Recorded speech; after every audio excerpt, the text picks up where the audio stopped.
മുഖ്യമന്ത്രി ചർച്ചയിൽ തീരുമാനമാകാതെ കോൺഗ്രസ്. നമസ്കാരം. ഈ ദിവസത്തെ ഏറ്റവും പ്രധാനപ്പെട്ട വാർത്താവിശേഷങ്ങളുമായി ജനയുഗം ടോപ് 10 ന്യൂസിലേക്ക് സ്വാഗതം. മുഖ്യമന്ത്രി ചർച്ചയിൽ അന്തിമ തീരുമാനമാകാത്തതോടെ കോൺഗ്രസ് പ്രവർത്തകരിലും അണികളിലും നിരാശ. കഴിഞ്ഞ ദിവസത്തെ മാരത്തോൺ ചർച്ചയിൽ അന്തിമ തീരുമാനം ഉണ്ടാകുമെന്നാണ് കേരളത്തിലെ നേതാക്കൾ അടക്കം പ്രതീക്ഷിച്ചത്. പ്രഖ്യാപനം കാത്ത് KPCC ആസ്ഥാനത്ത് ആഹ്ലാദ പ്രകടനം നടത്താൻ കാത്തിരിക്കുകയായിരുന്നു പ്രവർത്തകരും നേതാക്കളും. KC വേണുഗോപാലിനെയും VD സതീഷിനെയും രമേശ് ചെന്നിത്തലയെയും വെവ്വേറെ ACCI നേതാക്കൾ കണ്ടിരുന്നു. കൂടിക്കാഴ്ചയിൽ നേതാക്കൾ കടുത്ത സമ്മർദ്ദം മുന്നോട്ട് വച്ചെങ്കിലും അന്തിമ തീരുമാനം എന്താകുമെന്ന ആശങ്ക ഓരോരുത്തർക്കും ഉണ്ട്. തമിഴ്നാടിന്റെ 18ാമത് മുഖ്യമന്ത്രിയായി TVK അധ്യക്ഷൻ C. ജോസഫ് വിജയ് സത്യപ്രതിജ്ഞ ചെയ്തു. പൊതുഭരണവും ആഭ്യന്തര വകുപ്പുമായിരിക്കും വിജയ് കൈകാര്യം ചെയ്യുക. വിജയ്ക്കൊപ്പം ഒരു വനിത ഉൾപ്പെടെ 9 മന്ത്രിമാരാണ് സത്യപ്രതിജ്ഞ ചെയ്തത്. N. Anand, Aadav Arjuna, KG Arunraj, KA Sengottaiyan, P. Venkitaraman, R. Nirmal Kumar, TK പ്രഭു, S. കീർത്തന എന്നിവരാണ് സത്യപ്രതിജ്ഞ ചെയ്തത്.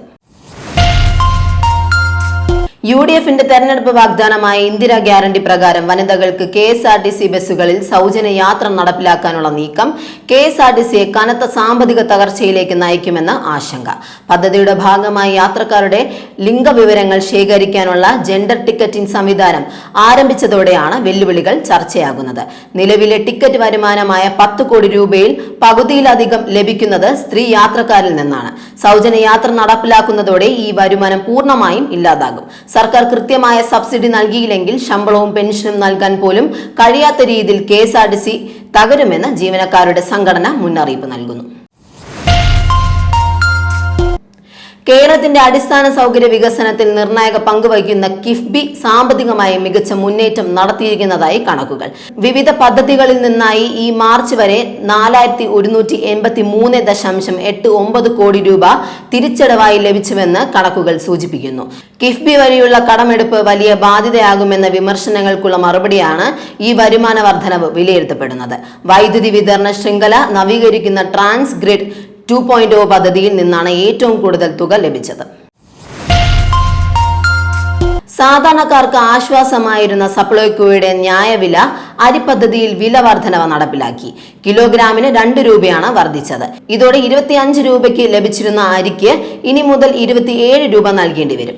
20 കിലോ അരിയാണ് ഈ പദ്ധതി പ്രകാരം ഒരാൾക്ക് ലഭിക്കുന്നത്. FCIയിൽ നിന്ന് വാങ്ങുന്ന അരിയുടെ വിലയിൽ ഉണ്ടായ മാറ്റമാണ് സപ്ലൈകോയിലെ വില വർധനയ്ക്ക് പ്രധാന കാരണമായി ചൂണ്ടിക്കാണിക്കുന്നത്. അസം മുഖ്യമന്ത്രിയായി ഹിമന്ത ബിശ്വ ശർമ്മ 2ാമതും അധികാരമേൽക്കും. ഞായറാഴ്ച ഗുവാഹത്തിയിൽ ചേർന്ന BJP നിയമസഭാ കക്ഷിയോഗവും NDA സഖ്യയോഗവും അദ്ദേഹത്തെ ഏകകണ്ഠമായി നേതാവായി തെരഞ്ഞെടുത്തു.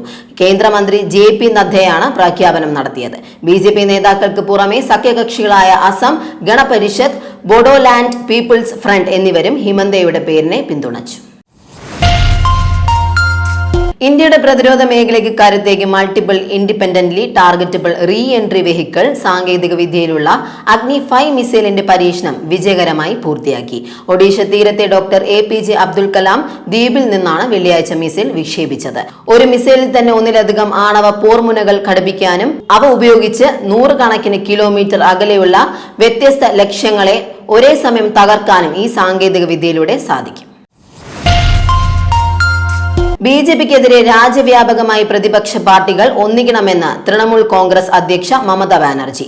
ബംഗാളിൽ BJP ഭീകരവാഴ്ച നടത്തുകയാണെന്നും ഇതിനെതിരെ വിദ്യാർത്ഥി സംഘടനകളും NGOകളും ഉൾപ്പെടെയുള്ളവർ അണിനിരക്കണമെന്നും മമത അഭ്യർത്ഥിച്ചു.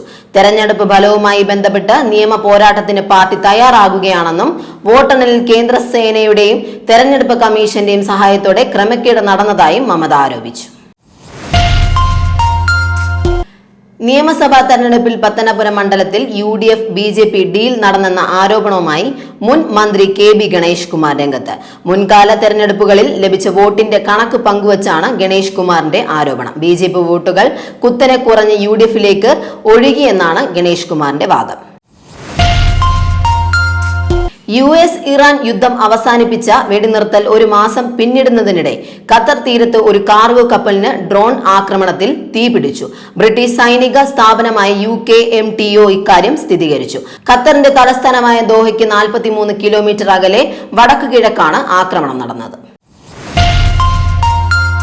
ജനയുഗം ടോപ് 10 ന്യൂസിലൂടെ വീണ്ടും കാണാം. കൂടുതൽ വാർത്തകൾക്കും വിശേഷങ്ങൾക്കുമായി ജനയുഗം വെബ്സൈറ്റ്, യൂട്യൂബ് ചാനലുകൾ സന്ദർശിക്കുക.